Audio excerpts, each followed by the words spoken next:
So okay, I had that, that hallucination, thinking that pile of rocks was a person. Pushing on through the night, coming up to U.S.A. Mountain, and this is where I lost a lot of time. So I'm going up the U.S.A. Mountain. I've tried to nap a few times and I'm not thinking I'm getting any sleep. And U.S.A. Mountains, heading up there is pretty exposed. So I'm heading up there and I'm trying to get a nap, some more naps, because I figured that I'm not sleeping enough. So it's dark and it's cold, or it's getting dark and it's cold, and I pull into this spot because Aaron gave me some tips, and he told me what I want you to think about is looking at specific trees, rocks, areas, and sleeping there, and just being very picky. So it's cold, the wind is howling, like it's cold out, but I'm not necessarily warm, but I know if I stop, I'm going to be cold, unless I find the right spot. So I scope out this area. It's got, some of those trees up there, the trunks of the trees kind of sweep the ground, or you can get a tree that's like fallen over, and you'll have like a little arc. So I have this little, little C, this tree trunk that's like a C, and I curl up kind of like in the fetal position in there, and I lay down and tell myself, okay, I'm gonna get some sleep. Close my eyes and instantly just bombarded, boom, boom, boom, boom, with all these images, and I do dream a little bit. I try to relax, and I gave myself a trigger, like if any cold air touches you, you're gonna get up and run. So I'm there, images, boom, boom, boom. I feel cold air, like a really cold chill, get up and run. It's like, man, that's not enough. That's not enough sleep. Definitely not enough. Come to another spot, and it's like it's off to the right, and it's like this little like covert, and it's got like it's another sea, but the sea is much bigger, and it's made of rocks. So you got this cutout. And I stick my hand down in there, and because you can tell if it's going to be cold, and there's no cold air blowing through there from what I can tell. And it's also got this place where I could stick my feet up, so it's kind of like, I can put my head here, comes like this, and then I could put my feet up. So I tried that. Instantly again, bam, bam, bam, like all these images, and I have a dream. Get up, because again, the trigger that I gave myself, as soon as there's a cold breeze, get up and go. So I do feel a cold breeze. I get up and go, and I'm like thinking again, like, man, you're not getting enough sleep, or you're not getting any sleep is the way I was looking at it. And so then, I push on. I say one more try. And I stop, or I look, and just like on the side of the trail, like if you were to run by me, you and I would have been eye to eye. I could sit on this little spot like Indian style. I could kick my feet up onto a branch, or like a trunk, but then like a chill would come up my robe, and that was cold. So I could sit like this, Indian style, rock behind me,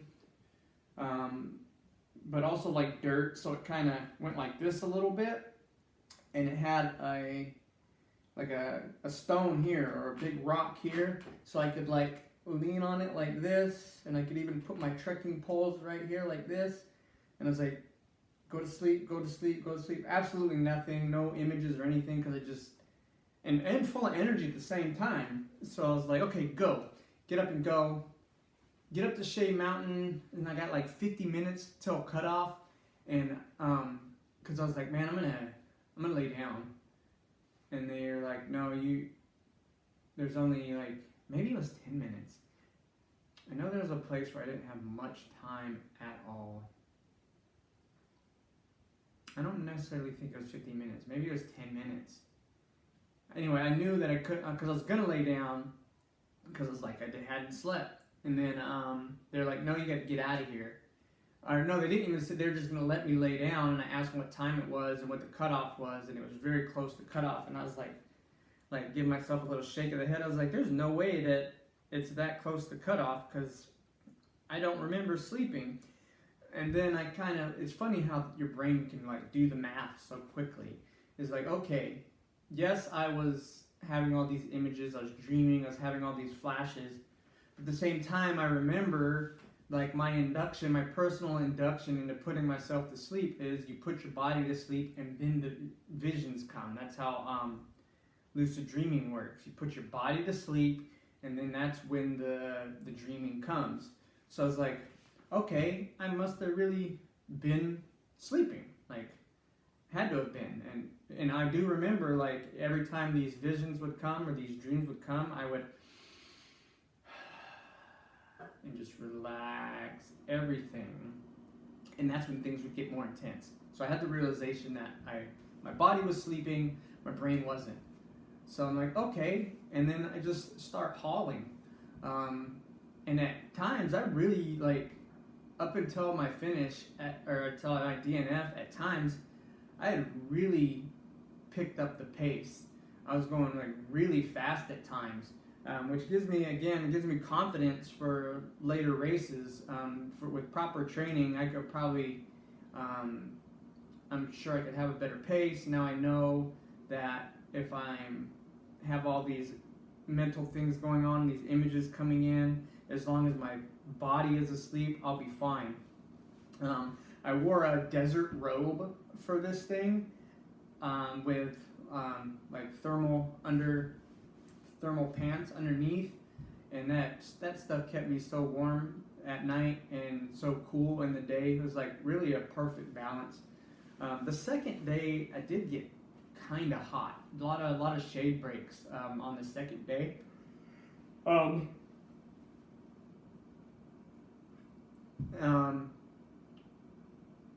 My shema worked perfect. I lost my poncho somewhere along the way. I would like to have it next time around, because when you're out there, like, there's been times where I've been involved in these races, you know, on headquarters or whatever, where the weather's supposed to be very nice, and then all of a sudden something will blow through. Snow will blow through, rain will blow through, thunder and lightning will blow through, and you won't be prepared for it. So I'm going to get a bigger pack and be able to pack my poncho. My poncho did fit in this pack, but then I could only fit 2 quarts of water or 2 liters of water in my pack, because of there was no space. And even then, like, when you're tired or you're like in a hurry, like rolling up that poncho, you can't get it very tight. Whereas, you know, when I'm good, I can get that thing really tightened in there. I'm gonna do a review on my pack, and I'm gonna do a review on my headlamp, and I'll probably do a review on like my shema and my robe, because a lot of people think those things look silly, but I wasn't. Like, I had no exposure. My hands were out, and my nose got burnt just a little tiny bit. In the very beginning, my fingers swole up, like right away. First 15, 20 miles, my hands swole up, which was odd to me, but it might have been an adjustment to the heat. Went away eventually. Overall, just a great experience. DNFing. Got to Polk Canyon, and Polk Canyon, though I didn't have any time, it was like in and out, Polk Canyon was another great spot, in that I learned that I can get in and out of an aid station quickly and efficiently and have everything I need taken care of. Rolled in, they were saying you gotta, be in and out. Rolled in, got rid of all the garbage that I had, because you're consuming calories and you're like breaking things open. Got rid of all my garbage, got a bunch of snacks in, got to try 2 foods. They tried some like chicken rice thing that just wasn't working, and got some mashed potatoes, hot mashed potatoes. and ate that and got some other stuff in me. Was able to get up out of the chair fairly easily. Oh, I'm also going to make a video of like techniques for getting up off the ground, because like when your legs are beat and your booty muscles are blown out, it's good to have some technique for getting up. Because when I was first getting really tired and my legs were starting to give out a little bit and I sat down, I went to get up and I like staggered around, even with poles, like staggered, thought I found my balance, staggered some more, thought I found my balance, and then just fell over into a bush and ripped up my bag a little bit, my backpack a little bit.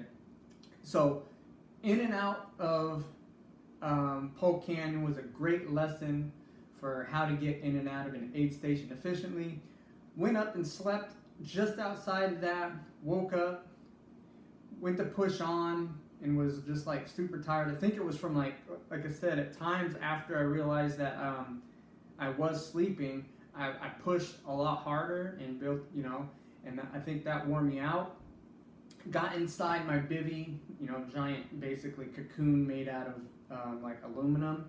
Those things get super hot, like immediately. They're like super hot, almost unbearably hot. But they are a lifesaver. Like up at Polk Canyon was cold. But I was in there sleeping. I heard it was the sweepers. I found out the sweepers pulled up and like they were talking and rustling around. But I thought they were just other runners, like rude runners camping next to me, which, I've had it happen a couple times before where you're trying to nap and somebody pulls up right next to you and they're rustling around and talking and giggling. So I thought that's what the sweepers were. And then at one point I hear, "Brian?" And I'm like, "Yeah." And they say, "Well, we've been here 4 hours and like you either got to push on or you got to go back down." And ask them what time it was and what time the cutoff was, and I just knew I wasn't fast enough to really make it in that time, and so I headed back down with a search and rescue guy named Frank, another interesting guy, a lot of interesting people out there, and got back down. It was pretty cool. There was still stuff left over from the aid station breakdown, so there's like a propane tank and a little stove, so we got like propane fire pit going, dug through the coolers and got some what is it, like Seagram's ginger ale and some snacks, loaded up, fell asleep. Todd from the ham radio team came up and got us in his big old truck. I fell asleep in his truck on the way down, and I had like watermelon, a bag of watermelon in my bag, and it like squished all over my side, and I got it on his back seat, but not really because he had like this canvas thing down. Overall, just a great experience, and I would love to do it again. Everybody there from, you got the coordinators, you got the volunteers, you got the participants, you got the sponsors, you got ham radio, you got the medical team, and you have the spectators, and everybody there is in on your success, and hoping to see you succeed. And then if you fail too, like everybody understands, because even the most elite like fail at times, and you just come back and you try again and you build off of those lessons. So it's a really great atmosphere to be around. It can be kind of addictive, just all the support that you have. 10 out of 10 experience. I'm going to be back. If you want a challenge in your own life, I would say go for it, build towards it, of course, and make it a goal a year, 2 years down the road, and you can do it and you'll have a lot of fun. Feet are great, ankles are great, knees are great, hips are great, no injuries, even from that little fall into the bushes that I had. Learned a lot. Stayed comfortable the entire time. I'm happy with my overall performance. Of course, there's stuff to work on, but that's what I was there for, just to learn and build. And we're going to take this to another level the next time around. Taking 2 weeks off after the race from anything physical, really. No stretching, no lifting weights, no hiking, no biking, nothing like this. And then here in I think I have 4 days left for my 2-week break. I'm going to start lifting some weights, build my shoulders up some more for the trekking poles, because I did end up with some tightness there. Of course, do my full body stretch routine to keep everything limber. And then eventually I'll start taking some long hikes and some long bike rides, and then I'll go into some ultra training some months down the road. I'm going to build up to that, and then I'm going to come out next year stronger and better than before, and I hope to see everybody there and see you guys at the finish line. This is Coach Brian with Northwest Elite Spirit. This is my Moab 240 187 mile did not finish story part 2. If you found this story entertaining or informative, hit the like and hit the subscribe. Share it with other people that might be interested. Thank you.